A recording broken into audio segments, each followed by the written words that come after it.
ఇర్మియా గ్రంథము 29వ అధ్యాయము 12వ వచనము.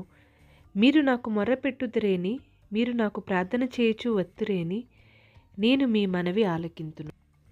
ఎటువంటి కృంగిన స్థితిలో ఉండి నీవు ఆయన సన్నిధిలో మొరపెడుతున్నావో, అయితే దేవుడు నీకు ఇస్తున్న వాగ్దానము, నీ ప్రార్థన నేను విన్నాను, నీ మొరవి నేను విన్నాను, నీ మనవి నేను ఆలకించి ఉన్నాను. నీవేమాత్రం భయపడవలసిన అవసరం లేదు. తప్పకుండా నీకు విడుదల అనుగ్రహించి విజయం అనుగ్రహిస్తానని దేవుడు వాగ్దానం ఇస్తున్నారు. కనుక ఆయన సన్నిధిలో హృదయపూర్తిగా మొరపెడదాము. హృదయపూర్తిగా విజ్ఞాపన చేస్తూ ప్రార్థించే వారిగా ఉందాము. ఆయన పైనుండి మన మనవులను ఆలకించి మనకు జవాబు దయచేయడానికి సిద్ధముగా ఉన్నారు.